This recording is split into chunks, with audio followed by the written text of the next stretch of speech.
አብያተ ክርስቲያናት ሲቃጠሉ እንሰማለን። ክርስቲያኖች ሲታረዱ እንሰማለን። ሲሰደዱ እንሰማለን። መከራ ሲገጥማቸው እንሰማለን።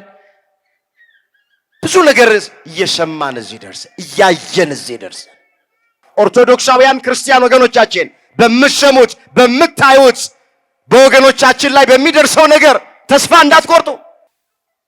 እግዚአብሔርን ምን በበድለው ምን ኃጢአት ብሰራ ነው ይሄ ሁሉ ፈተና በህይወቴ የሚገጥመኝ ብላችሁ እንዳታማረሩ፣ እንዳታጉረመርሙ፣ ካንደበታችሁ የስንፍና ቃል እንዳይወጣ።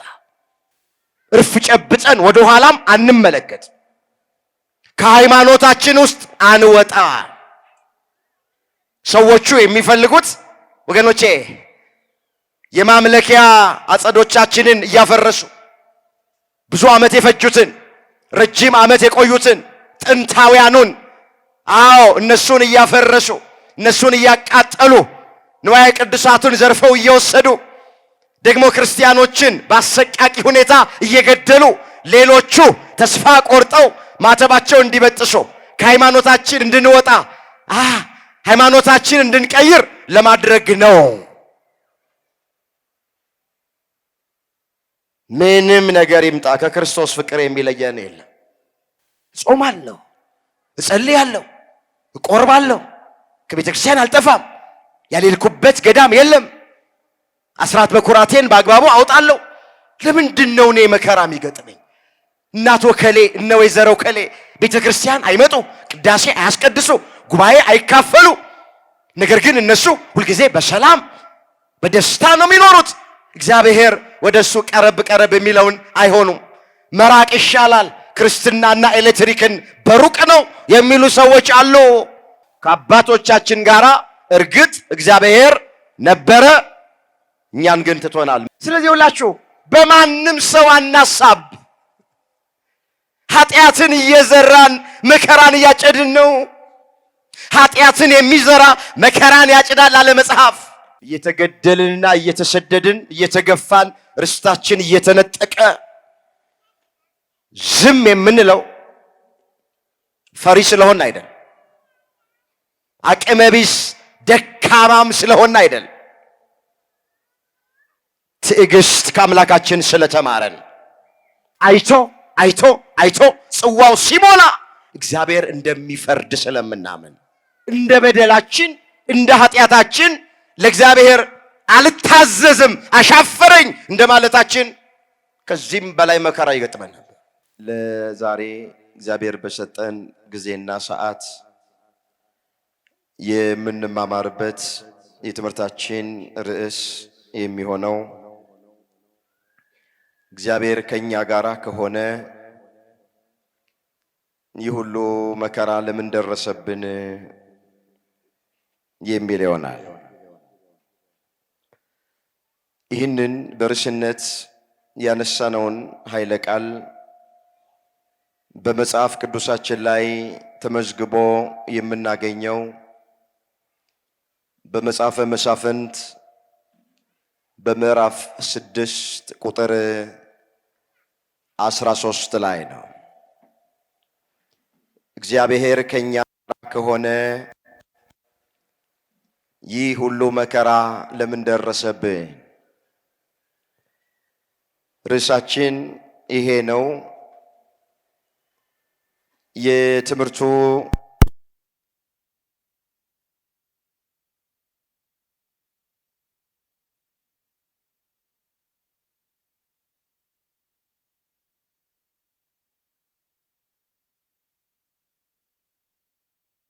ተወንና እንደማይረሳን ከኛ ጋራ እንዳለ ለማሳየት ይህን ርዕስ መርጠነዋል። ቆሞ ለመናገር ቁጭ ብሎም ለማድመጥ ጥበብ ከእግዚአብሔር ሲሰጥ ብቻ ነውና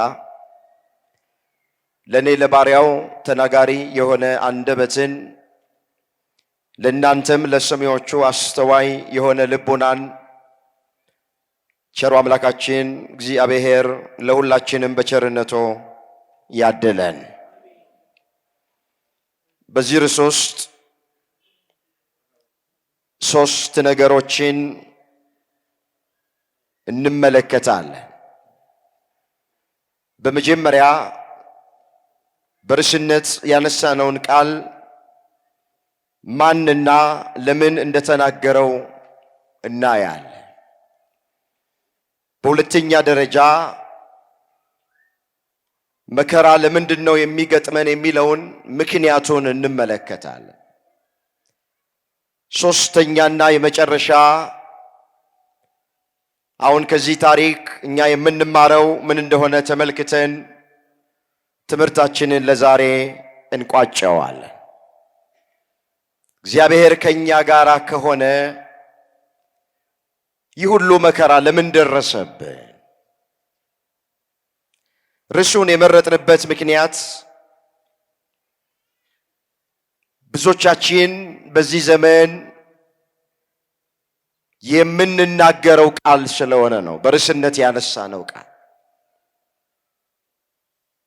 ከቤተ ክርስቲያን ጋር እግዚአብሔር ከሆነ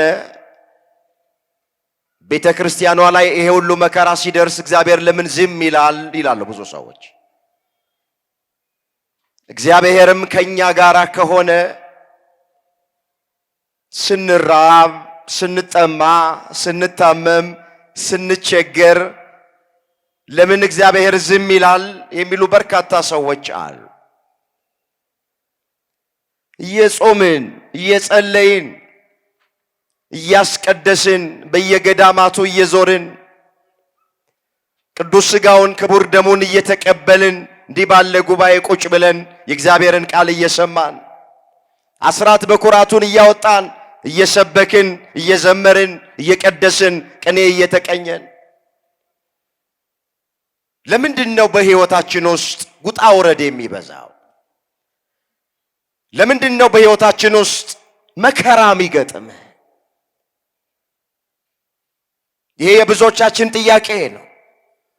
ስለዚህ ዛሬ እግዚአብሔር የሚያስተምረን በዚህ ዙሪያ ይሆናል። የአባቶቻችን አምላክ እግዚአብሔር የቃሉን ደጅ ለሁላችንም ከፍቶ እንዲያስተምረን የእሱ ቅዱስ ፍቃዶ ይሁንልን። እስኪ ወደ መጀመሪያው ሐሳብ እንምጣ። በርዕስነት ያነሳነውን ቃል ማንና ለምን እንደተናገረው እስኪ በጥቂቱ እንመልከት። ይህንን ቃል በዚህ ስፍራ ላይ አስቀድሞ የተናገረው ጌዲዮን እየተባለ የሚጠራ አንድ እስራኤላዊ የተናገረው ቃል። የትምህርቱ መሰረታዊ ዓላማ ይህን ታሪክ መተረክ አይደል። ወደ ርዕሳችን መሰረታዊ ሐሳብ መምጣት ይቻለን ዘንድ ብቻ ጥቂት ነገር አስታውሳችኋል። እንድትከታተሉኝ በእግዚአብሔር ፍቅር እጠይቃችኋል። ጌዲዮን በርዕስነት ያነሳነውን ቃል የተናገረበት ምክንያት ወገኖቹ እስራኤላውያን በሚዲያም እጅ በወደቁበት ጊዜ መከራ ውስጥ ፈተና ውስጥ በገቡ ጊዜ በርዕስነት ያነሳነውን ኃይለ ቃል ተናግረውታል። ሙሉ ታሪኩን በመጽሐፈ መሳፍንት ምዕራፍ 6 ቁጥር 1 ጀምሮ እቤት ገብታችሁ አንብቦት። እኔ ጥቂት ነገር ብቻ እመለከታለሁ። እንዲህ ብሎ ይጀምራል። የእስራኤልም ልጆች በእግዚአብሔር ፊት ክፉ ሥራ ሰሩ። እግዚአብሔርም በሚዲያም እጅ 7 ዓመት አሳልፎ ሰጣቸው። የሚዲያምም እጅ በእስራኤል ላይ ጠነከረች። ከሚዲያምም ፊት የተነሳ የእስራኤል ልጆች ተጨነቁ ነው። እንግዲህ ብዙ ጊዜ እንደሚተረክልን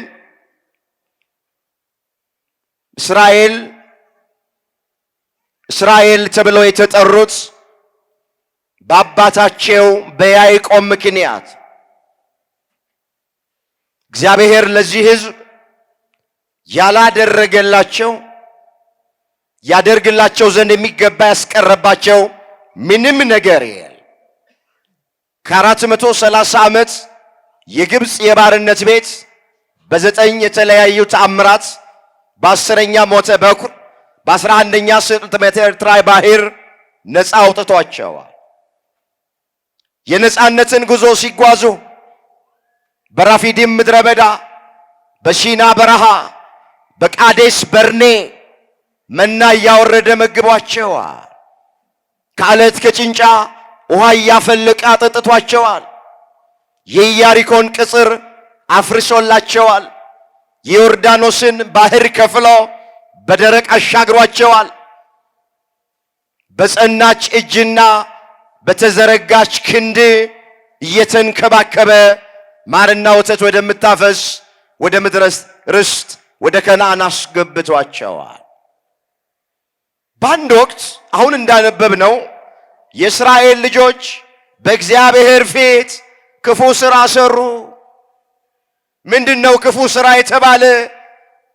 ጣዖት ማምለክ፣ ከተራራ ራስጌ እየሄዱ መስዋዕት መሰዋት፣ ግንዱን አንተ አባቴ ነህ ድንጋዩንም አንተ ወለድከን እያሉ ፊታቸውን ሳይሆን ለእግዚአብሔር ጀርባቸውን ሰጡት። የዚህን ጊዜ እግዚአብሔር አዘነ፣ እግዚአብሔር ተቆጣ። ይቀጡ ዘንድ ሚዲያም ለሚባል ሕዝብ አሳልፎ ሰጣቸው።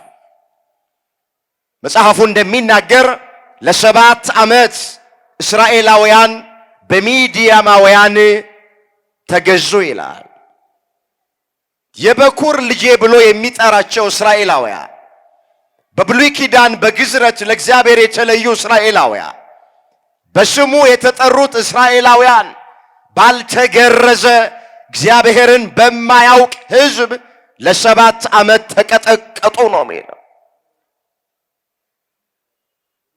በዚህን ሰዓት ነው እንግዲህ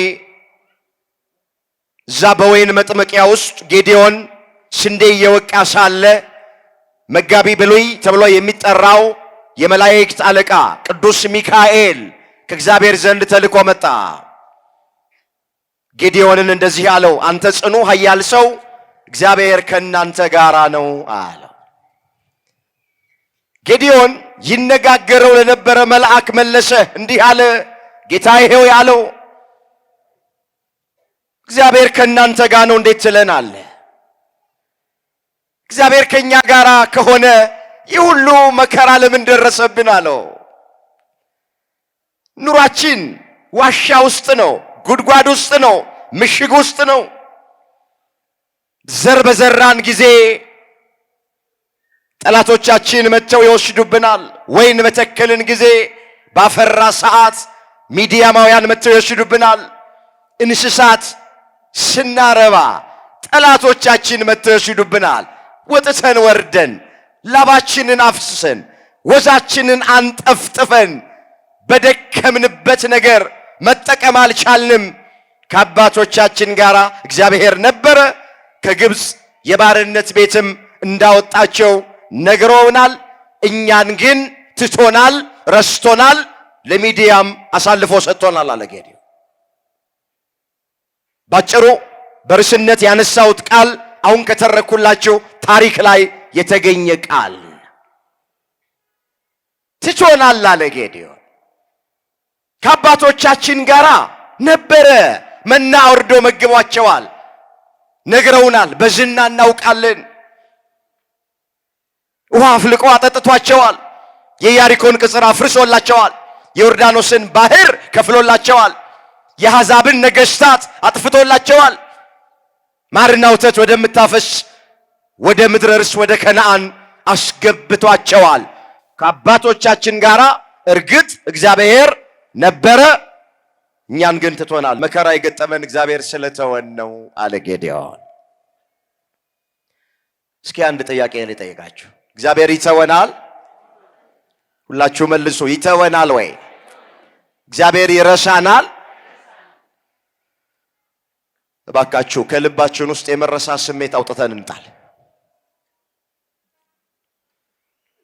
ስላልተመለሰ ጸሎት፣ ስለዘገየ ተስፋ እኔን እግዚአብሔር ትቶኛል፣ እኔን እግዚአብሔር ረስቶኛል የምትሉ እህቶችና ወንድሞች ከልባችሁ ውስጥ የመረሳት ስሜት አውጡና ጣሉ። ማንንም ሰው እግዚአብሔር አይተው፣ ማንንም ሰው እግዚአብሔር አይረሳ። እግዚአብሔር ከኛ ጋር ነው። እስኪ ወደ ሁለተኛው ሐሳብ እንምጣ። ወደ ኋላ የምንመለከተው ሰፊ ነገር አለ ይሄን ግልጥ የሚያደርግ እሱ ከኛ ጋር እንደሆነ። ታዲያ እግዚአብሔር ከኛ ጋር ከሆነ ለምንድን ነው መከራ የሚገጥመን? ምክንያቱ ምንድን ነው? ወገኖቼ ሰው ለመከራ አልተፈጠረም። በደንብ አድርጋችሁ ስሙን።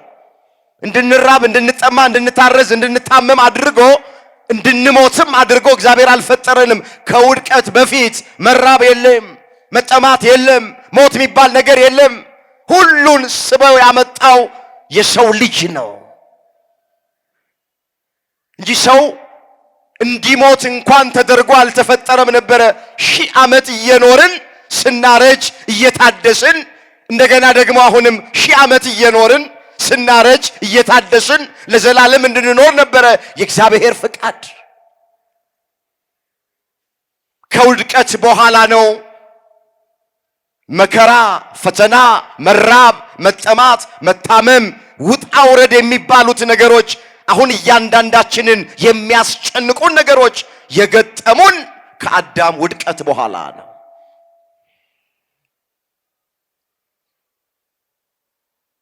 ታዲያ ለምንድን ነው እስኪ በክርስትና ሕይወት ውስጥ ስንኖር መከራ የሚገጥመን? ለምንድን? ምክንያቱ ምንድን ነው? 4 ነጥቦችን አያለሁ ዋና ዋና የሚባሉትን። አንደኛ ባለመታዘዝ ምክንያት መከራ ይገጥመናል። አሁን ታሪካቸውን የተረክንላቸው እስራኤላውያን በሚዲያም እጅ የወደቁት ለሚዲያማውያን ተላልፈው የተሰጡት መከራ የገጠማቸው ባለመታዘዛቸው ምክንያት ነው። ቁጥር 1 ላይ ምንድን ነው የሚለው?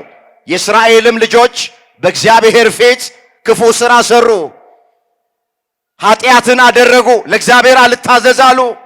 እግዚአብሔር በሚዲያም እጅ አሳልፎ ሰጣቸው ነው የሚለው። ስለዚህ ከታሪኩ እንደምንረዳ በመጀመሪያ መከራ ወደኛ የሚመጣበት ምክንያት ባለመታዘዝ ምክንያት ነው። የእግዚአብሔርን ድምፅ አልሰማም በማለት ምክንያት እንደ ራሳችን ሐሳብ እንደ ራሳችን ፈቃድ ስንመላለስ መከራ ይገጥመናል። ለእግዚአብሔር አልታዘዝም ስንል መከራ ይገጥመናል። መጽሐፍ እንደዚህ ይላል፣ እሺ ብትሉ ለእግዚአብሔር ብትታዘዙ የምድርን በረከት ትበላላችሁ፣ እምቢ ብትሉ ብታምፁ ግን ሰይፍ ይበላችኋል። ትንቢተ ኢሳይያስ ምዕራፍ 1 ቁጥር 19 የእግዚአብሔር ቃል። እሺ ብትሉ ለእግዚአብሔር ብትታዘዙ የምድርን በረከት ትበላላችሁ። የምድር በረከት ሰላም፣ የምድር በረከት ፍቅር፣ የምድር በረከት ደስታ፣ የምድር በረከት ጥጋብ፣ የምድር በረከት ጤንነት ለእግዚአብሔር እሺ ብላችሁ ከታዘዛችሁ የእናንተ ነው። እንቢ ብትሉ ብታምፁ ሰይፍ ይበላችኋል። ሰይፍ ረሃብ ይበላችኋል። ሰይፍ ጦርነት ይበላችኋል። ሰይፍ ወገኖቼ በዓለም ያሉት መከራዎች ይገጥሟችኋል። ስለዚህ በመጀመሪያ ወደ ሰው ልጆች መከራ በምን ምክንያት ይመጣል ብለን ስንል ለእግዚአብሔር ባለመታዘዝ ምክንያት። ምንድነው የሚለው ሐዋርያው ቅዱስ ጳውሎስ በዚህ በኤፌሶን መልእክቱ ምዕራፍ 5 ቁጥር 5 ላይ የተመዘገበ ቃል ላነበው ፈልጋለሁ። ሴሰኛ ወይም ኃጢአተኛ ወይም ቀማኛ ወይም ጣዖት የሚያመልክ ሁሉ በእግዚአብሔር ልጅ በክርስቶስ መንግሥት እድል ፈንታ እንደሌለው ይህን እወቁ አለና በከንቱ ነገር የሚያስታችሁ አይኖር፣ በዚህ ጠንቅ በማይታዘዙ ሰዎች ላይ የእግዚአብሔር ቁጣ ይመጣል። እስኪ በማይታዘዙ በሉ ልጆች ላይ የእግዚአብሔር ቁጣ ይመጣል። የማን ቁጣ? በማይታዘዙ ለእግዚአብሔር በማይታዘዙ ላይ የእግዚአብሔር ቁጣ ይመጣል። ትእዛዙን የማይጠብቁ እንደ ሕጉ በማይኖሩ ለእግዚአብሔር አልመች ለሚሉ ሁልጊዜ ኃጢአትን እንደ ውሃ የሚጠጡ መከራ ይገጥማቸዋል። አለመታዘዝ ይሄ ነው። ምንድነው ጠቢቡ ሰሎሞን ያለው? ኃጢአትን የሚዘራ መከራን ያጭዳል ነው ያለው። መጽሐፈ ምሳሌ ምዕራፍ 22 ቁጥር 8 ላይ የተመዘገበ ቃል። እስኪ እንበለው አብረን፣ ኃጢአትን በሉ እስኪ የሚዘራ መከራን ያጭዳል። ምንን ያጭዳል? ስለዚህ ሁላችሁ በማንም ሰው አናሳብ። ኃጢአትን እየዘራን መከራን እያጨድን ነው። ኃጢአትን የሚዘራ መከራን ያጭዳል አለ መጽሐፍ። ምንድነው ኃጢአት? አታድርጉ የተባልነውን ማድረግ ኃጢአት ነው። አድርጉ የተባልነውን አለማድረግ ኃጢአት ነው። ኃጢአት በሁለት መንገድ ነው የሚፈጸመው። እደግመዋለሁ። ኃጢአት በመጀመሪያ አታድርጉ የተባልነውን አድርገን ከተገኘን ኃጢአት ሰርተናል። ለምሳሌ አታመንዝሩ ተብለናል። ስናመነዝር ከተገኘን ኃጢአት ነው ይሄ። አትስረቁ ተብሏል። ስንሰርቅ ከተገኘን ኃጢአት ነው። አትስከሩ ተብሏል። ጠጥተን ስንሰክር ከተገኘን ኃጢአት ነው ይሄ። አትዋሽ ተብሏል። ስንዋሽ ከተገኘን ኃጢአት ነው። ኃጢአት አታድርጉ የተባለውን ማድረግ ነው። ሁለተኛ ኃጢአት ማለት አድርጉ የተባልነውን አለማድረግ። እናትና አባትህን አክብር ተብሏል። እናትና አባትን አለማክበር ኃጢአት ነው። የሰንበትን ቀን ትቀድሰው ዘንድ አስብ ተብሏል። ሰንበትን አለማክበር ኃጢአት ነው። ባልንጀራህን እንደ ራስህ አድርገህ ውደድ ተብሏል። ባልንጀራን እንደ ራስ አድርጎ አለመውደድ ኃጢአት ነው። ስለዚህ ኃጢአትን የሚዘራ ሰው መከራን ያጭዳል። በመጀመሪያ መከራ ወደኛ የሚመጣበት ምክንያት ባለመታዘዝ ነው። ድምፁን ባለመስማት ነው። የመጀመሪያው ምክንያት ይሄ። ማን ነው ዛሬ ለእግዚአብሔር የሚታዘዝ? እስኪ እኔም ራሴን ልመልከት። ይሄ ድምፅ የሚሰማቸው ሁላችሁም እስኪ ራሳችሁን ተመልከቱ። ማን ነው እግዚአብሔርን የሚፈራ በዚህ ዘመን? ማን ነው ድምፁን የሚሰማ በዚህ ዘመን? እግዚአብሔር ከሊቅ እስከ ደቂቅ ተስተካክለን አይደል እንደ የበደልነው እግዚአብሔርን። ልዩነት እኮ የለንም። የሚያምን የማያምን፣ እግዚአብሔርን የሚያውቅ እግዚአብሔርን የማያውቅ፣ ቤተክርስቲያን የሚመጣ ቤተክርስቲያን የማይመጣ፣ ቃሉን የሚሰማ ቃሉን ማይሰማ። ዛሬ ምን ልዩነት አለ? ምን ብልጫ አለን? የማያምኑትም እንደሚበድሉ የምናምነውም እንበድላለን። እግዚአብሔርን የማያውቁትም ኃጢአት እንደሚሰሩ እግዚአብሔርን የምናውቀውም የድፍረት ኃጢአት እንሰራለን። እነሱ ጠጥተው እንደሚሰክሩ ብዙዎቻችን ጠጥተን እንሰክራለን። ቤተክርስቲያን የማይመጡት እንደሚያመነዝሩ ቤተክርስቲያን እየመጣን እናመነዝራለን። እዚያም እዚያም እንልከሰከሳለን፣ በዝሙት እንረክሳለን። ምን ልዩነት አለን? ምን ብልጫ አለን? ምን አለ ሐዋርያው ቅዱስ ጳውሎስ? የአይሁዳዊ ብልጫው ምንድነው? የመገረዝ ጥቅሙስ ምንድነው አለ። ሮሜ 3 ቁጥር 1 ላይ የአይሁዳዊ ብልጫው ምንድነው? እግዚአብሔርን የማመናችን ብልጫው ምንድነው? ወጣቶች ቃሉን የመስማታችን ብልጫው ምንድነው? ቤተክርስቲያን የመምጣታችን ብልጫው ምንድነው? ሰባኪ የመሆናችን ብልጫው ምንድነው? ዘማሪ የመሆናችን ብልጫው ምንድነው? ዲያቆን የመሆናችን ብልጫው ምንድነው? መሪጌታ የመሆናችን ብልጫው ምንድነው? ጳጳስ የመሆናችን ብልጫው ምንድነው? ሁላችንም ለእግዚአብሔር እየታዘዝን አይደለም። ስለዚህ በሀገር ላይ መከራ፣ በቤተክርስቲያኒቱ ላይ መከራ፣ በህይወታችን ላይ መከራ ቢገጥመን በማንም እንዳታሳብበው ለእግዚአብሔር አልታዘዝም ስላል ነው። የመጀመሪያው ምክንያት ይሄ። እንደውም እግዚአብሔር እንደ ኃጢአታችን አላደረገብንም፣ እንደ በደላችንም አልከፈለንም። አይቶ እንዳላየ ሰምቶ እንዳልሰማ እያለፈን ነው። መጽሐፍ እንደዚህ ይላል፣ ያልጠፋ ነው ከእግዚአብሔር ምሕረት የተነሳ ነው፣ ርኅራኄው ከቶ አያልቅምና። ሰቆቃ ኤርምያስ ምዕራፍ 3 ቁጥር 22። እስኪ ያልጠፋ ነው በሉ። ብዙ ናችሁ፣ ድምፃችሁ ያንሳል። ያልጠፋ ነው ከእግዚአብሔር ምሕረት የተነሳ ነው፣ ርኅራኄው ከቶ አያልቅምና። በቃ ያልጠፋ ነው ለዚህ እንጂ እንደ በደላችን እንደ ኃጢአታችን ለእግዚአብሔር አልታዘዝም አሻፈረኝ እንደማለታችን ከዚህም በላይ መከራ ይገጥመን ነበር። ወደ ሁለተኛው ልሄድ ጊዜን ለመጠቀም። በሁለተኛ ደረጃ ለምንድን ነው መከራ የሚገጥመን? የተጠራንበት ዓላማ ስለሆነ። እስኪ የተጠራንበት በሉ ዓላማ ስለሆነ መከራ ይገጥመናል። ይሄ ነው መጽሐፍ፣ ይሄንን ነው የሚለው። የተጠራችሁት ለዚህ ነውና ክርስቶስም ደግሞ ፍለጋውን እንድትከተሉ አዎ መከራ ተቀብሎ ምሳሌ ትቶላችኋል። እሱ ሲሰድቡት መልሶ አልተሳደበም፣ መከራ ሲያደርሱበት አልዛተም። ነገር ግን በጽድቅ ለሚፈርድ ራሱን አሳልፎ ሰጠ። አንደኛ ጴጥሮስ ምዕራፍ 2 ቁጥር 21 ላይ ተመዘገበ እግዚአብሔር ቃል። ባካችሁ ለምን እንደተጠራን እንወቅ።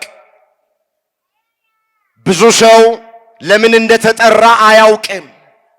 ስለዚህ ጥቂት መከራ ሲገጥመው፣ ፈተና ሲገጥመው ሲቆነጠጥ ያግረመርማል፣ ይመረራል፣ ተስፋ ይቆርጣል፣ ከሃይማኖት ይወጣል፣ ከመንፈሳዊ ሕይወት ይወጣል። ማተባችንን እንበጥሳለን። ለምን? የተጠራንበትን ብዙዎቻችን አናውቅም። ምን አለ ሐዋርያው ቅዱስ ጳውሎስ? በስሙ ልታምኑ ብቻ ሳይሆን መከራንም ጭምር ልትቀበሉ ተጠርታችኋል አለ።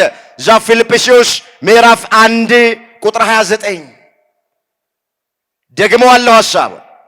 በስሙ ልታምኑ ብቻ ሳይሆን ወገኖቼ መከራንም ጭምር ልትቀበሉ ተጠርታችኋል። ምን ልትቀበሉ? ስለዚህ መከራ በሁለተኛ ደረጃ የሚገጥመን የተጠራንለት ዓላማ ነው። የተጠራንለት ዓላማ ነው። መጽሐፍ ቅዱስ በብዙ ስፍራ ላይ ይሄንን ያስረግጣል። በስሙ መከራ ይገጥመናል። ትዝ ይላችኋል፣ ደቀ መዛሙርቱ ወደ ኢየሱስ ክርስቶስ ቀረቡና ንገረን፣ የመምጣትህና የዓለም መጨረሻ ምልክቱ ምንድን ነው ብለው ጠየቁት። የዓለም መጨረሻ ምልክት እየዘረዘረ ነገራቸው። ብዙዎች በስሜ ይመጣሉ፣ ብዙዎቹንም ያስቷቸዋል። የጦርን ወሬ ትሰሙ ዘንድ አላችሁ። በብዙ ስፍራ ረሃብ፣ ቸነፈር፣ የምድር መናወጥ ይሆናል። እነዚህ ሁሉ የምጣር መጀመሪያዎች ናቸው አለና በዚያን ጊዜ ለመከራ አሳልፈው ይሰጧችኋል፣ ስለ ስሜም በአሕዛብ ሁሉ ዘንድ የተጠላችሁ ትሆናላችኋል። የማቴዎስ ወንጌል ምዕራፍ 24 ቁጥር 9 ላይ የተመዘገበ እግዚአብሔር ቃል። በዚያን ጊዜ ለመከራ አሳልፈው ይሰጧችኋል፣ ስለ ስሜ የተጠላችሁ ትሆናላችሁ። በቃ የተጠራ ነው በስሙ ለማመን ብቻ አይደለም። በስሙ ምክንያት መከራ ይገጥመናል። በስሙ ስላመንን፣ ስለ ስሙ ስለምንዘምር፣ ስለ ስሙ ስለምንቀድስ ወገኖቼ በዚህ ምክንያት የሚገጥመን መከራ አለ። ሁለተኛ መከራ ወደኛ የሚመጣበት ምክንያት የተጠራንለት ዓላማ ስለሆነ። ወደ ሶስተኛው ሐሳብ ልሄድ። ለምንድን ነው መከራ የሚገጥመን? በዓለም ላይ ስላለን መከራ ይገጥመናል። በምን ላይ ስላለን? በዓለም ላይ። ጌታችን ኢየሱስ ክርስቶስ ለደቀ መዛሙርቱ ምንድን ነው ያላቸው? በዓለም ሳላችሁ ምን አለባችሁ? የዮሐንስ ወንጌል ምዕራፍ 16 ቁጥር 33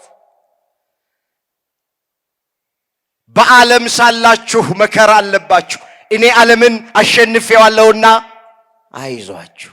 እግዚአብሔር አይዟችሁ ይበለን። ያለነው አሁን በዓለም ላይ ነው፣ በምድር ላይ ነው። በገነት አይደለም ያለነው፣ በመንግሥተ ሰማያት አይደለም ያለነው። ባካችሁ በዓለም ላይ ሳለን ይቺ ዓለም ደግሞ የመከራ ዓለም ናት። አንዴ ማግኘት፣ አንዴ ማጣት፣ አንዴ ጤንነት፣ አንዴ በሽታ፣ አንዴ ለቅሶ፣ አንድ ጊዜ ሳቅ፣ አንዴ መክበር፣ ሌላ ጊዜ መዋረድ፣ አንድ ጊዜ ከፍታ፣ ሌላ ጊዜ ዝቅታ፣ አንዴ መጉደል፣ አንድ ጊዜ መሙላት።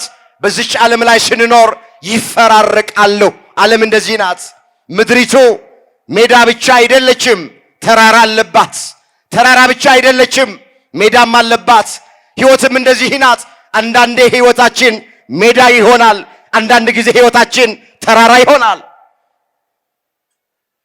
በዓለም ላይ ስላለን መከራ ይገጥመናል።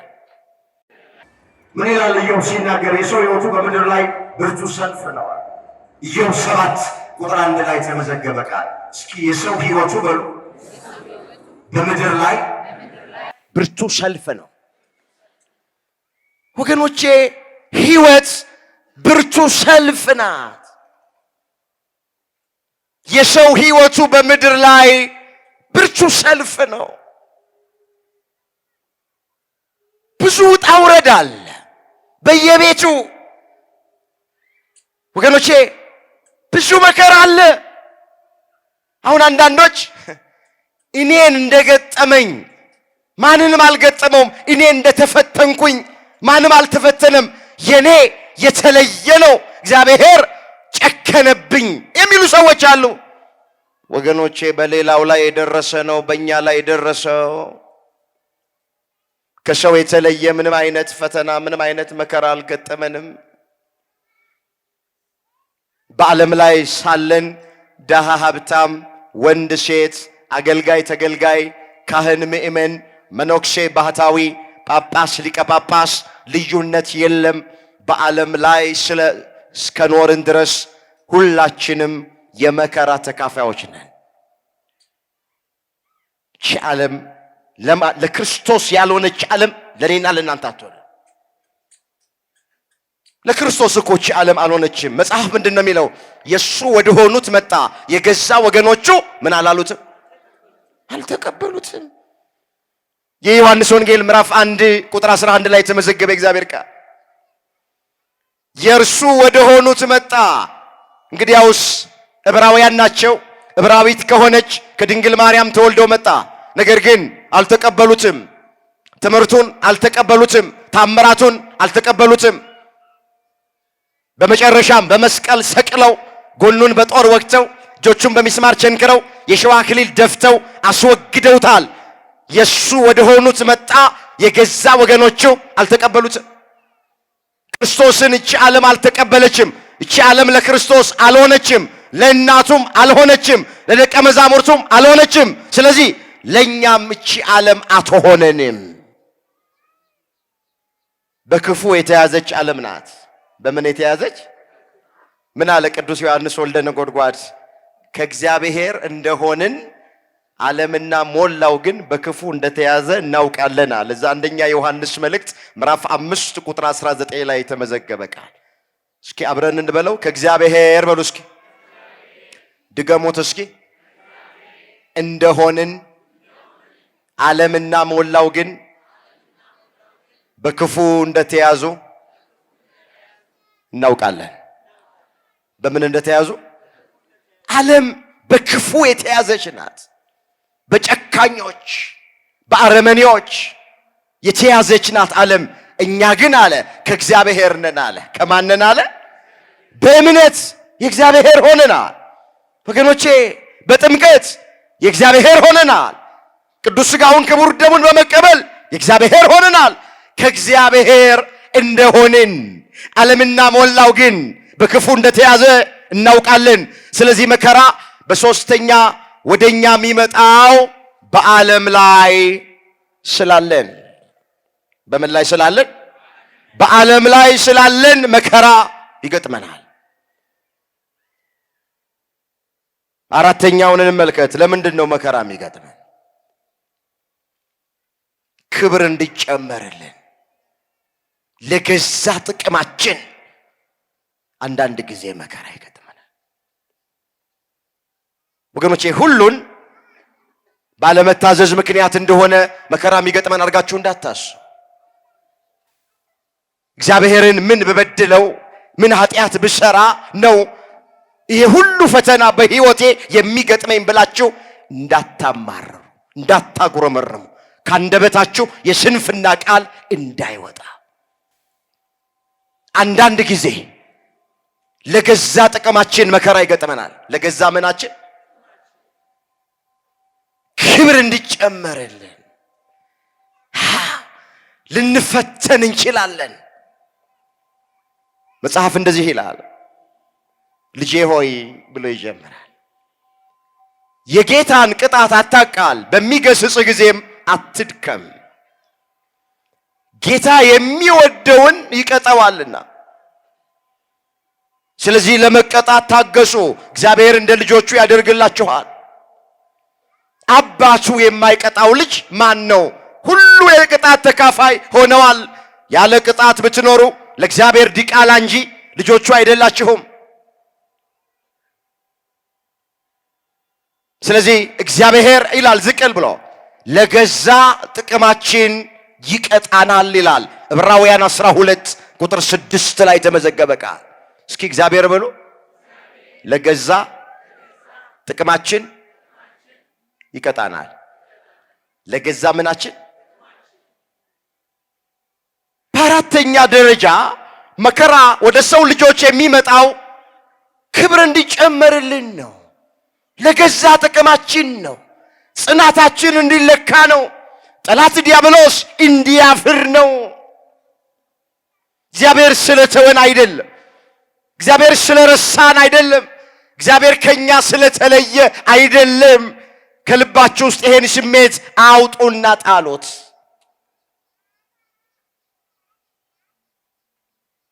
ምንድን ነው የሚለው መጽሐፍ? ልዩ ልዩ አይነት መከራ ሲገጥማችሁ እንደ ሙሉ ደስታ ቁጠሩት። እንደ ሙሉ ደስታ ምን በሉት? እዚህ ያዕቆብ መልእክት ምዕራፍ 1 ቁጥር 2 ላይ የተመዘገበ እግዚአብሔር ቃል ልዩ ልዩ አይነት መከራ፣ ልዩ ልዩ አይነት ፈተና ሲገጥማችሁ እንደ ሙሉ ደስታ ቁጠሩት።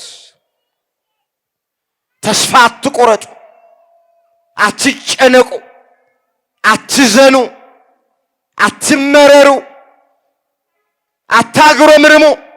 ካንደበታችሁ የስንፍና ቃል አይውጣ። ክርስቲያን ልዩ ልዩ አይነት መከራ ሲገጥመው እንደ ሙሉ ደስታ ይቆጥራል። በተለይ ክርስቲያን በመሆናችን የእግዚአብሔር ልጆች በመሆናችን በሚገጥመን ነገር ደስ ልንሰኝ ይገባል። በዚህ በአንደኛ ጴጥሮስ ምዕራፍ 4 ቁጥር 12 ጀምሮ ይህንን ሐሳብ ግልጥ የሚያደርግ አንድ ቃል ተመዝግቧል። አየዋለሁ። እንደዚህ ይላል፣ ወዳጆቼ ሆይ ብሎ ይጀምራል። በእናንተ መካከል እንደ እሳት ሊፈትናችሁ ስለሚሆነው መከራ ድንቅ ነገር እንደመጣባችሁ አትደነቁ አለና፣ ነገር ግን በጌትነቱ በተገለጠ ጊዜ ደግሞ ደስ ብሏችሁ ሐሴት እንድታደርጉ ክርስቶስን በመከራ ትመስሉት ዘንድ ደስ ይበላችሁ። ስለ ክርስቶስም ብትነቀፉ ብፁዓን ናችሁ፣ የእግዚአብሔር ኃይል የክብሩ መንፈስ በእናንተ ላይ ያርፋልና። ከእናንተ መካከል እንደ ነፍሰ ገዳይ ወይም እንደ ሌባ ወይም እንደ ክፉ አድራጊ ወይም በሌሎች ጉዳይ እንደሚገባ ሆኖ ማንም መከራ አይቀበል። ክርስቲያን እንደመሆኑ መከራ ቢቀበል ግን ስለዚህ እግዚአብሔርን ያመስግን እንጂ አይፈር። በክርስቶስ ክርስቲያን፣ በወልድ ውሉድ፣ በመንፈስ ቅዱስ መንፈሳውያን ተብለን በመጠራታችን ምክንያት በሚገጥመን መከራ ማንም ሰው እንዳያፍር አለ ቅዱስ ጴጥሮስ። እንደውም ደስ ይበላችሁ፣ የክብር መንፈስ የኃይል መንፈስ ትቀበላላችሁ፣ የእግዚአብሔር ልጆች ትባላላችሁ፣ በደስታ እንደሙሉ ደስታ ቁጠሩት፣ ተቀበሉት። ስለዚህ በአራተኛ ደረጃ መከራ የሚገጥመን ክብር እንዲጨመርልን ነው ወገኖቼ፣ ለገዛ ጥቅማችን ነው። ያ ኢዮብ የተባለው ሰው 3 ታላላቅ መከራዎች በሕይወቱ የገጠመው ለገዛ ጥቅሙ ነው። 10 ልጆቹን አጣ።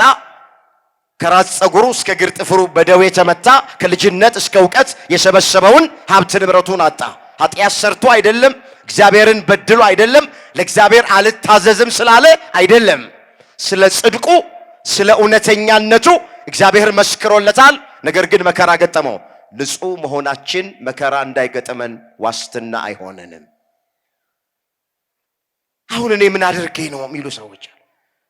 ጾማለሁ፣ እጸልያለሁ፣ እቆርባለሁ፣ ከቤተ ክርስቲያን አልጠፋም፣ ያልሄድኩበት ገዳም የለም፣ አስራት በኩራቴን በአግባቡ አውጣለሁ።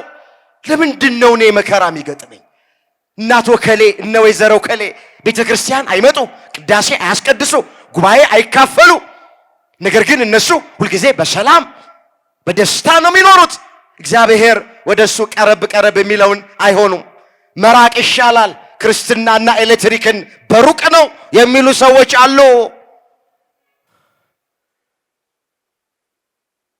ስላልተረዳን ማለት እኮ ስላልገባን ማለት ነው። የእግዚአብሔር ልጆች ክብር እንዲጨመርልን ነው፣ ለጥቅማችን ነው። ኢዮብ የተፈተነው ክብር ሊጨመርለት ነው። ልጆቹን አጣ፣ ንብረቱን አጣ፣ ጤናውን አጣ። ምን አለ? ከእናቴ ማፀን ራቁቴን ወጥቻለሁ፣ ወደ መቃብር ራቁቴን ገባለሁ። እግዚአብሔር ሰጠኝ፣ እግዚአብሔር ነሳኝ፣ የእግዚአብሔር ስም የተመሰገነ ይሆናል። እስኪ ከእናቴ ማፀን በሉ፣ ራቁቴን ወጥቻለሁ፣ ወደ መቃብርም ራቁቴን ገባለሁ። እግዚአብሔር ሰጠኝ፣ እግዚአብሔር ነሳኝ፣ የእግዚአብሔር ስም የተመሰገነ ይሆን። አመስግኑት። የተመሰገነ ይሆን እግዚአብሔር፣ የተመሰገነ ይሆን። አላጉረመረመም፣ አላማረረም፣ ካንደበቱ ክፉ ነገር አልወጣ። ይኸውላችሁ ኢዮብ መከራ ሲገጥመው አላዘነም ተብሎ አልተጻፈም፣ አላማረረም ተብሎ ነው የተጻፈው። ማዘን ተፈጥሯዊ ነው፣ የተከለከለው ማማረር ነው። የታል እግዚአብሔር ማለት? የታል ማመልከው እግዚአብሔር ብሎ ማለት? እሱ ነው የተከለከለው እንጂ ማዘንማ ተፈጥሯዊ ነው። በሚያሳዝነው ማዘን ተፈጥሯዊ ነው። በሚያስደስተው መደሰት ተፈጥሯዊ ነው። አትዘኑ አልተባልንም። አታማሩ፣ ተስፋ አትቁረጡ፣ ካንደበታችሁ ክፉ ነገር አይውጣ። መከራ ሲገጥመን እንደ ሙሉ ደስታ እንቁጠር። በቤተ ክርስቲያን ላይ፣ በግል ሕይወታችን ላይ፣ በትዳራችን ላይ፣ በልጆቻችን ላይ፣ በጤናችን ላይ፣ በንግዳችን ላይ ስንቱን ልተርክ፣ ሂዱበት። በሁለንተናችን ላይ ምንም ነገር ይግጠመን አናማረርም፣ ተስፋ አናቁርጥ። ምንድን ነው ያለው ዳዊት? ስርዓትን ታስተምረኝ ዘንድ ያስጨነከኝ ለመልካም ሆነልኛል። እዛ መዝሙር 118 ቁጥር 73 ላይ የተመዘገበ ቃል። እስኪ አብረን እንበለው። ስርዓትህን እማር ዘንድ ያስጨነከኝ ለመልካም ሆነልኝ። ለምን ሆነልኝ? ምንህን ታስተምረኝ ዘንድ። አንዳንዴ ስርዓቱን ሊያስተምረን ለገዛ ጥቅማችን እግዚአብሔር ያስጨንቀናል። በእስር ቤት ውስጥ ሊያሳልፈን ይችላል። ጤናችንን ወስዶ አልጋ ላይ ሊጥለን ይችላል። እናታችንን በሞት አባታችንን በሞት ሊወስድብን ይችላል። ወንድማችንን እህታችንን ሊወስድ ይችላል። እግዚአብሔር ሊያስጨንቀን ይችላል። እግዚአብሔር ሥርዓትህን ታስተምረኝ ዘንድ ያስጨነከኝ ለመልካም ሆነልኝ። እግዚአብሔር አንዳንድ ጊዜ እያስጨነቀ ያስተምራል። አልጋ ላይ ጥሎ ያስተምራል። እስር ቤት ውስጥ አስገብቶ ያስተምራል። እግዚአብሔር በአንድም በሌላም ይናገራል። ሰው ግን አያስተውልም። ኢዮብ 33 ቁጥር 14 በብዙ በመከራ ይናገራል። መከራ እግዚአብሔር የሚናገርበት አንዱ መንገድ ነው። ስለዚህ አይዟችሁ፣ ምንም ነገር በሕይወታችሁ ይግጠማችሁ፣ አትጨናቁ፣ ተስፋ አትቆረጡ። እግዚአብሔር የተዋችሁና የረሳችሁ እንዳይመስላችሁ። በእነዚህ በአራት ምክንያቶች መከራ ይገጥመናል። አሁን እንደ ሀገርም እንደ ቤተ ክርስቲያንም በግል ሕይወታችንም ያለነው መከራ ላይ ነው።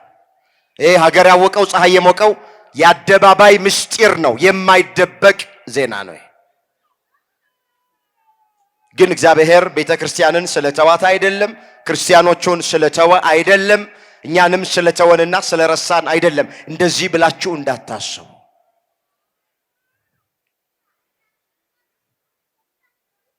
በደስታ ነው የምንቀበለው።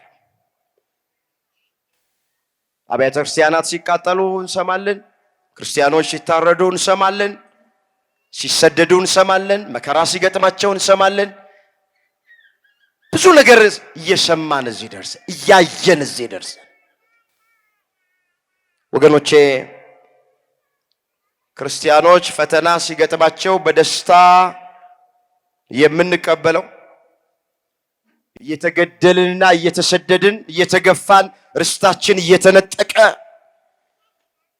ዝም የምንለው ፈሪ ስለሆን አይደል፣ አቅመቢስ ደካማም ስለሆን አይደል፣ ትዕግስት ከአምላካችን ስለተማረን በቀል የኔ ነው እኔ ብድራቱን እመልሳለሁ ስለሚል ነው አምላካችን እግዚአብሔር። በመሞት እንጂ በመግደል የእግዚአብሔር መንግሥት ስለማትወረስ ነው። በቤተ ክርስቲያኒቱ ላይ በወገኖቻችን ላይ ብዙ ነገር እየደረሰ አይተን እንዳላየን ሰምተን እንዳልሰማን ሁሉን ለእግዚአብሔር ሰጥተን ዝም የምንለው ከእግዚአብሔር ትዕግስት ስለተማረን እግዚአብሔር የበቀል አምላክ እንደሆነ ስለምናውቅ ነው። ፍትህ ርቱ የሆነለት አምላክ አምላካችን ስለሆነ ነው። አይቶ አይቶ አይቶ ጽዋው ሲሞላ እግዚአብሔር እንደሚፈርድ ስለምናምን ሶስተኛና የመጨረሻውን ማጠቃለያውን እንመልከት። አሁን ከዚህ ታሪክ እግዚአብሔር ምንድን ነው የሚያስተምረን? ወገኖቼ ከዚህ ታሪክ የምንማረው በምን ውስጥም ብንሆን እግዚአብሔር እንደማይተወንና እንደማይረሳን ነው ማስተማር። እንመለስ ወደ ርዕሳችን ጋር። እግዚአብሔር ከኛ ጋር ከሆነ የሁሉ መከራ ለምን ደረሰብን አለ? ትቶናል፣ ረስቶናል አለ። ታሪኩን ግን ስናነበው እግዚአብሔር በጥቂት ሰዎች እስራኤላውያንን ከሚዲያማውያን እጅ ነፃ አውጥቷቸዋል። እንደ አንበጣና እንደ ኩብኩባ የሚርመሰመሰውን የሚዲያም ሰራዊት ወገኖቼ ቀንደ መለከት ይዘው ባዶ ማሰሮ ይዘው ችቦ ይዘው እስራኤላውያን ድል አድርጓቸዋል። ዘምረዋል። እግዚአብሔር ተዋጊ ነው ስሙም እግዚአብሔር ነው ብለው ዘምረዋል። ስለተዋቸው አይደለም፣ ስለረሳቸው አይደለም፣ በክፉ ስራቸው ባለመታዘዛቸው ምክንያት ነበረ ሚዲያማውያን የሰለጠኑባቸው። ወደሱ ሲመለሱ ንስሐ ሲገቡ እግዚአብሔር ረድቷቸው አግዟቸው በጠላቶቻቸው ላይ ድል እንዲቀዳጁ አድርጓቸዋል። ስለዚህ እኛም ኦርቶዶክሳውያን ይሄ ድምጽ የሚሰማችሁ እግዚአብሔር ከኛ ጋር አለ። እግዚአብሔር ከማን ጋር አለ? ከኛ ጋር አለ። ግን እግዚአብሔር ከኛ ጋር አለ ማለት በሕይወታችን ምንም ነገር አይገጥመንም ማለት ግን አይደለም። እንዳትሳሳቱ። የዮሴፍን ታሪክ ሁላችሁ ታውቃላችሁ። እግዚአብሔር ከዮሴፍ ጋር ነበረ ተብሎ ተጽፏል። ዘፍጥረት 39 ቁጥር 2 ላይ እንዴ በዮሴፍ ሕይወት ውስጥ ግን መከራ አልነበረም እንዴ? ታዲያ በገዛ ወንድሞቹ ተሽጧል፣ ወደ ጉድጓድ ውስጥ ተጥሏል። ያለ ወንጀሉ እንደ ወንጀለኛ ተቆጥሮ፣ ያለ ኃጢአቱ እንደ ኃጢአተኛ ተቆጥሮ ወገኖቼ ወደ ወህኒ ቤት ዮሴፍ ተጥሏል። መጽሐፉ እኮ የሚለው እግዚአብሔር ግን ከዮሴፍ ጋር ነበር እኮ ነው። ለካ እግዚአብሔር ከኛ ጋር ሆኖም ልንታመም እንችላለን። እግዚአብሔር ከኛ ጋር ሆኖ መከራ ሊገጥመን ይችላል። እግዚአብሔር ከኛ ጋር ሆኖ ፈተና ሊገጥመን ይችላል። እግዚአብሔር ከኛ ጋር ሆኖ ልንቀጣ እንችላለን፣ ልንሰደድ እንችላለን፣ ልንገደል እንችላለን። እግዚአብሔር ከቤተ ክርስቲያኗ ጋር የለም አትበሉ፣ ከክርስቲያኖች ጋር የለም አትበሉ። እግዚአብሔር ከኛ ጋር ሲሆን ሁልጊዜ አልጋ ባልጋ ነው ማለት አይደለም። ሁልጊዜ ደስታ፣ ሁልጊዜ ፈሽታ፣ ሁልጊዜ ዝማሬ ማለት አይደለም። ፈተና መከራ አለ። ደቀ መዛሙርቱ ምንድን ነው ያላቸው? እስከ ዓለም ፍጻሜ እኔ ከእናንተ ጋር ነኝ ብሏቸዋል። የማቴዎስ ወንጌል ምዕራፍ 28 ቁጥር 19 ላይ እስከ ዓለም ፍጻሜ ክርስቶስ ከደቀ መዛሙርቱ ጋር ነበረ። በደቀ መዛሙርቱ ሕይወት ውስጥ ግን ፈተና አልነበረም ስንል ሞልቷል። ይራቡ ነበር፣ ይጠሙ ነበር፣ ይታሰሩ ነበር፣ ይገረፉ ነበር፣ ወይን ቤት ውስጥ ይጣሉ ነበር። መጨረሻቸውም በመስቀል እየተሰቀሉ የቁልቁሊት አንዳንዶቹ ሞተዋል። በሰይፍ የተቀሉ አሉ፣ ወደ አናብስ ጉድጓድ ውስጥ የተጣሉ አሉ፣ እንደ ሽንኩርት የተከተፉ አሉ፣ እንደ ጧፍ የነደዱ አሉ፣ እንደ ሻማ የቀለጡ አሉ። እኔ ከእናንተ ጋር ነኝ ካላቸው በኋላ ይህን ሁሉ መከራ ተቀብለዋል። መጽሐፍ ቅዱስን ስታነቡት ከሐዋርያት መካከል አንዱም ሰው ታሞ ሞተ ተብሎ አልተጻፈም። ሁሉም ወገኖቼ በሰይፍ ነው የተቀሉት፣ በእሳት ነው የተቃጠሉት፣ በመንኮራኩር ነው የተፈጩት፣ መከራ እየተቀበሉ ያለፉት። ስለዚህ እግዚአብሔር ከኛ ጋር እንደሆነ እርግጠኛ መሆን መቻል አለብን። ምንም ነገር አይኖቻችን ይመልከቱ፣ ጆሮቻችን ይስሙ፣ ተስፋ አንቆርጥም። እርፍ ጨብጠን ወደ ኋላም አንመለከት። ከሃይማኖታችን ውስጥ አንወጣ። ሰዎቹ የሚፈልጉት ወገኖቼ የማምለኪያ አጸዶቻችንን እያፈረሱ ብዙ ዓመት የፈጁትን ረጅም ዓመት የቆዩትን ጥንታውያኑን እነሱን እያፈረሱ እነሱን እያቃጠሉ ንዋየ ቅዱሳቱን ዘርፈው እየወሰዱ ደግሞ ክርስቲያኖችን በአሰቃቂ ሁኔታ እየገደሉ ሌሎቹ ተስፋ ቆርጠው ማተባቸው እንዲበጥሱ ከሃይማኖታችን እንድንወጣ ሃይማኖታችን እንድንቀይር ለማድረግ ነው። ምንም ነገር ይምጣ ከክርስቶስ ፍቅር የሚለየን የለም። ምንድን ነው ያለው ቅዱስ ጳውሎስ? ከክርስቶስ ፍቅር ማን ይለየናል? የክርስቶስን ፍቅር ማን ያስተወናል? መከራ ነው፣ ስደት ነው፣ ረሃብ ነው፣ ራቁትነት ነው። ቀኑን ሙሉ ስላንተ እንገደላለን፣ እንደሚታረዱ በጎች ተቆጠርን አለ። ሮሜ ምዕራፍ 8 ቁጥር 35 ላይ ምንም ነገር ይምጣ ከክርስቶስ ፍቅር የሚለየን የለም። ከተዋህዶ ፍቅር የሚለየን የለም። ከሃይማኖታችን ፍቅር የሚለየን የለም። ከቤተ ክርስቲያን ፍቅር የሚለየን የለም። ሁሉ የዘራውን ያጭዳል፣ ሁሉ የእጁን ያገኛል። እግዚአብሔር ቆጥሮ ከፋይ አምላክ ነው። መጽሐፍ አትሳቱ፣ እግዚአብሔር አይዘበትበትም። ሰው የዘራውን ያንኑ መልሶ ያጭዳል። በስጋ የዘራ ከስጋ መበስበስን ያጭዳል፣ በመንፈስ የዘራ ከመንፈስ የዘላለም ሕይወትን ያጭዳል ተብሎ እንደተጻፈ ገላትያ ምዕራፍ 6 ቁጥር 7 ላይ ቃሉን አስተውሉት ባካችሁ። አትሳቱ አለ ሐዋርያው። እግዚአብሔር አይዘበትበትም። ሰው የዘራውን ያንኑ መልሶ ያጭዳል። መቼስ ስንዴ የዘራ ሰው ስንዴ ነው የሚያጭድ። እንክርዳድ የዘራም ሰው እንክርዳድ ያጭድ። ዛሬ ንጹሕ ደም የሚያፈስ በሥላሴ አርያና አምሳያ የተፈጠረ ክቡር የሆነውን የሰው ልጅ በጭካኔ የሚገድል ሁሉ የዘራውን ያጭዳል። በሰማይ አምላክ አለ፣ እግዚአብሔር አለ። ሁሉን ያያል፣ ሁሉን ይመለከታል። ስራ የሚሰራበት የራሱ ጊዜ አለው። እሱ ከሰዓት የሚሰራውን ጠዋት አይሰራው። በሳምንት የሚሰራውን በእለት አይሰራውም። እግዚአብሔር በወር የሚሰራውን በሳምንት አይሰራውም። ለእግዚአብሔር የሥራ ጊዜ አለው ተብሏል። ኦርቶዶክሳውያን ክርስቲያን ወገኖቻችን በምትሰሙት በምታዩት በወገኖቻችን ላይ በሚደርሰው ነገር ተስፋ እንዳትቆርጡ። እቺ እምነት እዚህ የደረሰችው አልጋ በአልጋ በሆነ መንገድ አይደለም። ታውቃላችሁ፣ አባቶቻችን የቀደሙት ዋጋ ከፍለዋል። ቆዳቸው ስልቻ እስኪሆን፣ ጽህማቸው እስኪነጭ፣ ጥርሳቸው እስኪወልቅ እሳት ውስጥ ተጥለው በሰይፍ ተቀልተው ተሰደው ተገርፈው ታስረው መከራ ተቀብለው ነው ችን ሃይማኖት እኛ ጋር ያደረሱት። አሁን እነሱ ከገጠማቸው አኳያ አሁን እኛ እየገጠመን ያለው ምንም ማለት አይደለም። አይቆጠርም፣ አይወዳደርም፣ አይነጻጸርም እንደውም። ስለዚህ ከኛ የሚጠበቀው በምንሰማው በምናየው ነገር ተስፋ ሳንቆርጥ በሃይማኖት መጽናት ነው። እግዚአብሔር እስከ መጨረሻው በሃይማኖት ያጽናል። በጭቃ የተሰራውን ቤት ሲያፈርሱት በድንጋይ እንሰራለን። በድንጋይ የተሰሩትን አብያተ ክርስቲያናት ሲያፈርሷቸው በእብነ በረድ እንሰራዋለን። በእብነ በረድ የተሰራውን ቤተ ክርስቲያን ቢያቃጥሉብን በወርቅ እንሰራዋለን። ምንም የሚቋረጥ ነገር የለም። ክብር ምስጋና ለአምላካችን ለእግዚአብሔር። ምንም የሚቆም ነገር አዎ፣ ድርሻ አለን። ሁላችንም የድርሻችንን እንወጣለን። ሕይወታችንን ማስተካከል አለብን። ወደ እግዚአብሔር ፊታችንን መመለስ አለብን። ወጣቶች እግዚአብሔር ከማይከብርበት ሕይወት ውስጥ መውጣት አለብን።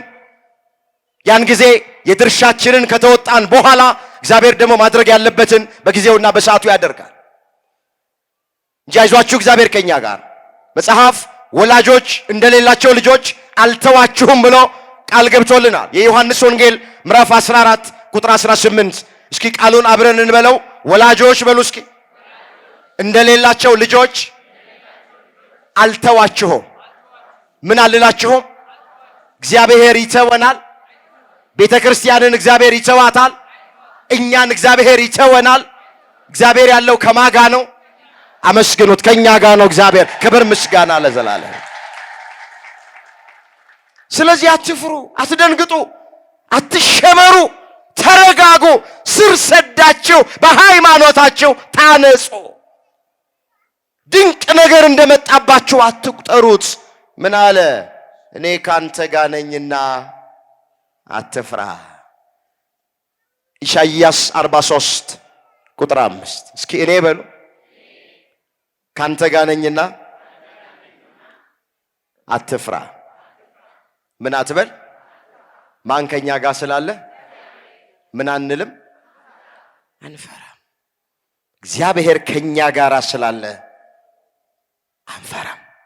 እግዚአብሔር ፍርሃትን ከልባችን አውጥቶ ይጣልልን። ምን አለ መጽሐፍ? ጽዮን ግን እግዚአብሔር ትቶኛል፣ ጌታም ረስቶኛል አለች። በውኑ ሴት የወለደችውን ልጅ እስከማትራራ ድረስ ትረሳለችን? ምናልባት እሷ ትረሳ ይሆናል አለና እኔ ግን ለዘላለም አረሳሽም፣ እነሆ በእጄ መዳፍ ላይ ቀርጬሻለሁ አለ። ኢሳይያስ 49 ቁጥር 14 ላይ የተመዘገበ እግዚአብሔር። ጽዮን ግን እግዚአብሔር ትቶኛል ጌታም ረስቶኛል አለች። ተሰደው ባቢሎን በወረዱ ጊዜ፣ በምርኮ በሆኑ ጊዜ፣ ጠላት በሰለጠነባቸው ጊዜ፣ መከራ ባበዛባቸው ጊዜ ጽዮን ግን ጽዮናውያን እስራኤላውያን ግን ማለት እግዚአብሔር ትቶናል ጌታም ረስቶናል አሉ። ይህ ሁሉ መከራ የገጠመን ስለተወን ነው አሉ። ብዙዎቻችን እንደምንለው ማለት በውኑ አለ ሴት 9 ወር ከ5 ቀን በማህፀኗ የተሸከመችውን ልጅ እስከማትራራ ድረስ ትረሳለችን? ምናልባት እሷ ትረሳ ይሆናል አለ። አያድርስ ነው። አንዳንዴ እናት የወለደችውን ልጅ ልትረሳ ትችላለች። አባት የወለደውን ልጅ ሊረሳ ይችላል። ሰዎች ሊረሱን ይችላሉ። እናት የወለደችውን ልጅ ልትረሳ ትችላለች አለና እኔ ግን አለ ለዘላለም አረሳችሁም አለ። ለዘላለም ምን አልላችሁ? በእጄ መዳፍ ላይ ቀርጫችኋለሁ አለ። እያንዳንዳችንን እግዚአብሔር በእጁ መዳፍ ላይ ቀርጾናል።